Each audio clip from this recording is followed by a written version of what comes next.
राधे राधे दोस्तों, आइए आज की कहानी शुरू करते हैं जिसका नाम है ननंद के पति से शादी। अगर आप हमारे चैनल पर नए हैं तो पहले चैनल को सब्सक्राइब कीजिए, वीडियो को लाइक कीजिए। मेनका, देखिए मैं कुछ नहीं जानती, आपको आना ही पड़ेगा। मेनका किसी से फोन पर बातें कर रही थी, तभी उसकी नंद सुगंधा वहां पर आ गई। अरे भाभी, किसको बुलाने की बात चल रही है?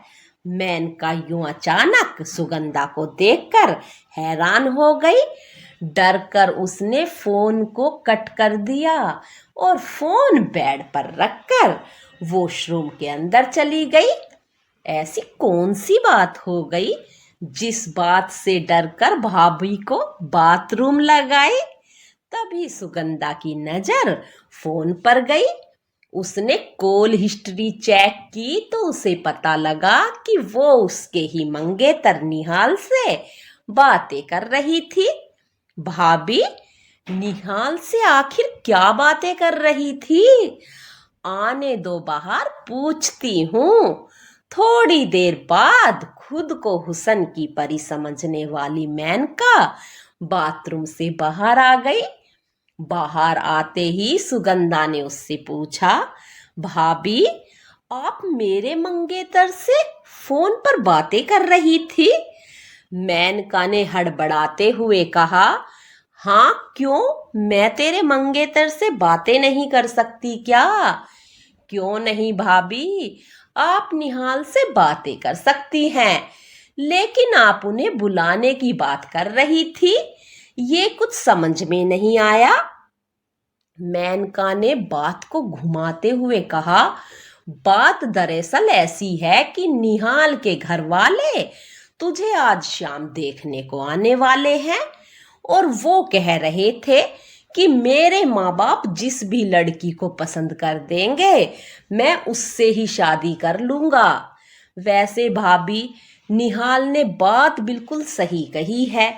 खैर, शाम को निहाल का परिवार सुगंधा को देखने आया। सुगंधा किचन में चाय बना रही थी, तभी वहां पर उसकी भाभी मेनका आ गई। अरे मेरी प्यारी ननंद, तुझे देखने लड़का आया है और तू जल्दी से जाकर तैयार हो जा, जब तक मैं चाय बना देती हूँ। थैंक यू भाभी, लेकिन चाय लेकर मैं ही जाऊंगी भाभी।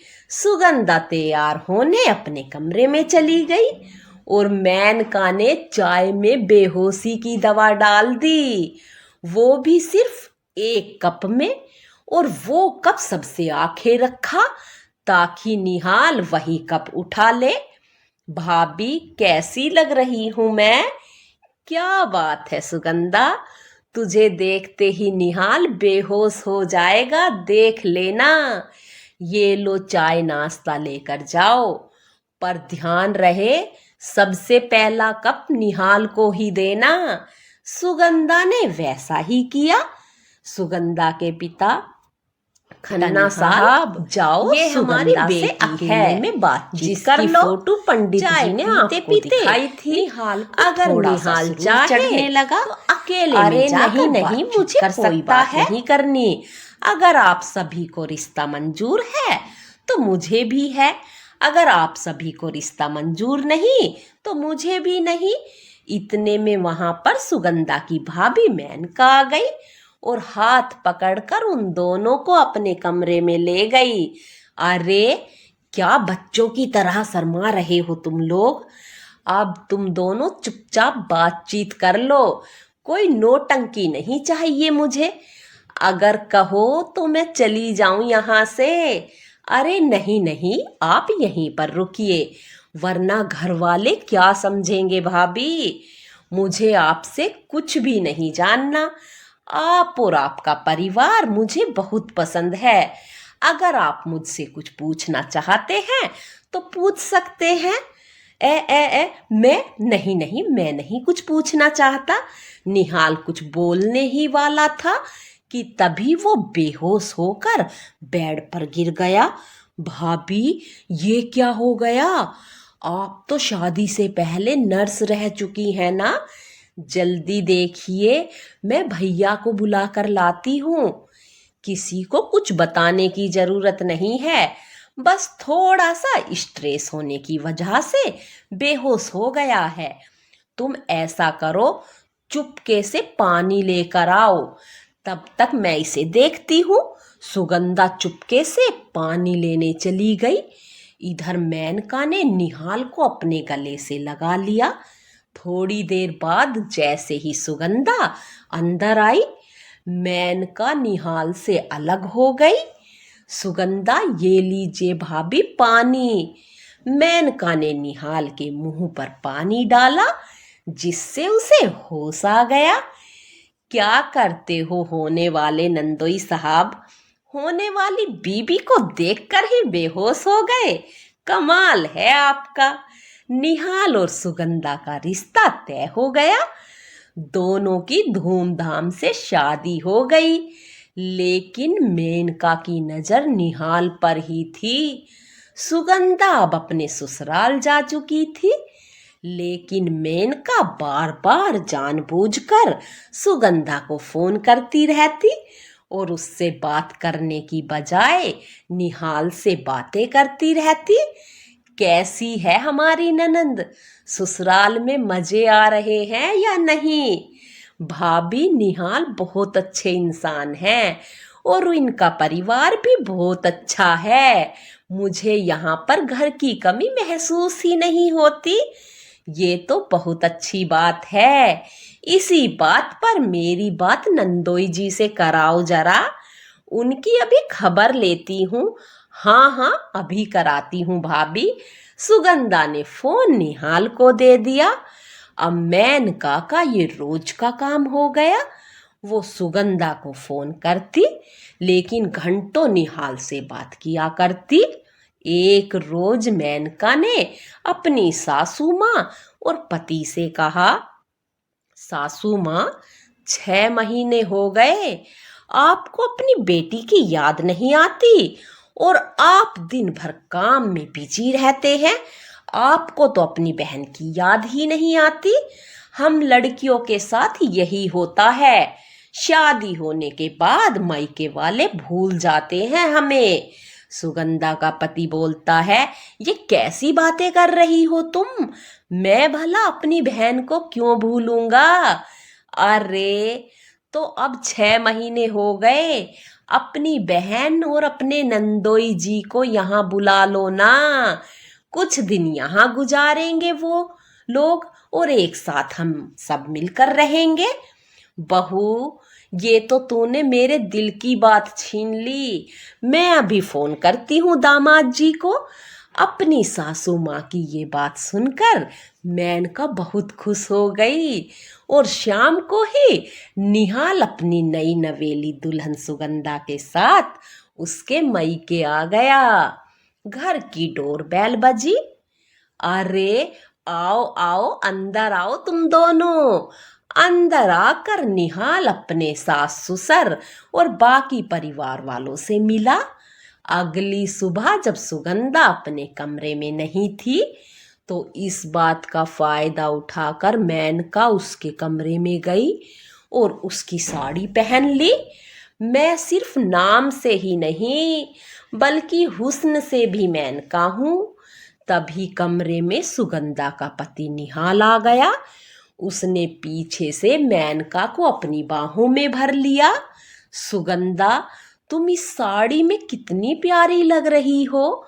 मैं तुम्हें ये बताने आया हूँ कि तुम यहाँ आराम से रहो अपने परिवार के साथ। मैं आज निकल जाता हूँ, मुझे काम है। जाने की बात सुनते ही मेनका पीछे पलट गई। ये क्या हो रहा है नंदोई जी? इतनी जल्दी आप जाने की बात कर रहे हो? निहाल हैरान हो गया और थोड़ा डर भी गया। अरे भाभी, आप यहाँ क्या कर रही हो? आई एम सॉरी, मुझे लगा कि सुगंधा है। अरे, कोई बात नहीं नंदोई जी, मेरे हुस्न के जाल से कोई नहीं बच पाया। मेनका उसका हाथ पकड़ने लगी, लेकिन तभी निहाल अपना हाथ छुटाकर वहां से भाग गया। सुगंधा, मैं घर जा रहा हूं, जब भी आना हो मुझे फोन कर देना। अरे, आज तुम नहीं जा सकते बेटा निहाल, आज हमें खातिरदारी करने का मौका तो दो। मैं भी तो वही कह रही हूँ सासू माँ, पर ये सुन ही नहीं रहे नंदोई जी। घर वालों के प्रेशर देने की वजह से निहाल उस दिन रुक गया। दिन भर अच्छे अच्छे पकवान बनाकर उसे खिलाए गए, लेकिन पूरा दिन मेनका उसे घूरती रही। रात हो चुकी थी, निहाल और मेनका कहीं गायब थे। भैया, मेनका भाभी कहीं दिखाई नहीं दे रही और नहीं निहाल दिखाई दे रहा। तुम्हारी भाभी मुझे कहाँ कुछ बताकर जाती है सुगंधा। तभी डोरबेल बजी। सुगंधा ने दरवाजा खोला। सुगंधा ने जो देखा वो देखकर उसके पैरों तले की जमीन खिसक गई, क्योंकि निहाल और मेनका के गले में वरमाला पड़ी हुई थी। भाभी, निहाल, ये सब क्या है? अब मैं क्या करूं सुगंधा? निहाल पर मेरी पहले से ही नजर रखी हुई थी। अगर निहाल की शादी तुझसे ना होती तो वो मेरे जाल में नहीं फंस पाता। इतने में सुगंधा का भाई आया और उसने निहाल का गिरेबान पकड़ लिया। साले, मैं तुझे इतना अच्छा इंसान समझा और तू मेरी बीबी के साथ ही चक्कर चलाया बैठा। तुझे मैं छोड़ूंगा नहीं, पहले तुझे मारूंगा, उसके बाद मेनका को मौत के घाट उतारूंगा। अचानक घर में महाभारत मच गया। सारे लोग हैरान और परेशान हो गए।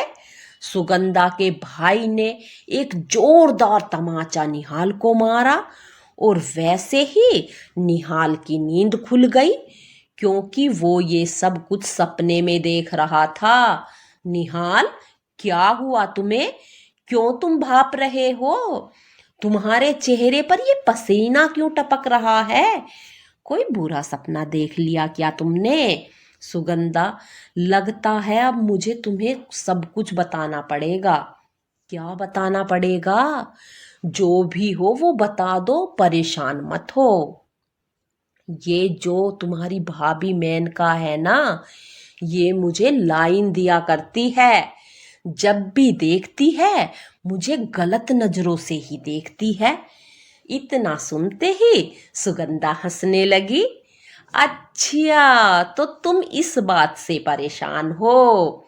भाभी बहुत ही चुलबुली नेचर की है, बहुत मॉडर्न ख्याल की है। वो सभी के साथ ऐसे फनी बातें करती है। सो जाओ, तुम डरो मत। निहाल उसके कहने पर सो गया। लेकिन अगली सुबह जब बाथरूम के अंदर से निहाल टॉवल मांग रहा था, तब मेनका उसे टॉवल देने के बहाने बाथरूम में ही घुस गई। अरे छोड़ो भाभी, ये क्या कर रही हो आप? इतने नखरे मत दिखाओ। उन लोगों की बातें सुनकर सुगंधा और पूरा परिवार उसके कमरे में आ गया।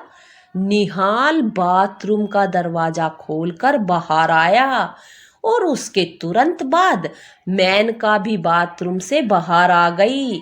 सभी लोग निहाल को ही उल्टा सीधा बोलने लगे, लेकिन तभी बीच में सुगंधा आ गई। बस कीजिए आप लोग, मुझे निहाल पर पूरा भरोसा है, वो ऐसा कुछ नहीं कर सकता। मुझे भी मेनका पर पूरा भरोसा है। और सुगंधा, तुम अपनी इतनी अच्छी भाभी पर डाउट कर रही हो? भैया, कल रात में ही निहाल ने मुझे सब कुछ बता दिया था कि मेनका की उन पर बुरी नजर है, लेकिन मैंने रात में उस बात को इग्नोर कर दिया था। चलो निहाल, कोई तुम्हारा भरोसा करे या ना करे, मुझे तुम पर पूरा भरोसा है। इतना कहकर सुगंधा ने अपना बैग पैक किया और निहाल के साथ वहां से निकल गई। देखिए, इसमें ना ही मेरी गलती है और ना ही निहाल की। दामाद जी को लगा कि सुगंधा है, इसीलिए उन्होंने मेरा हाथ पकड़कर अंदर खींच लिया।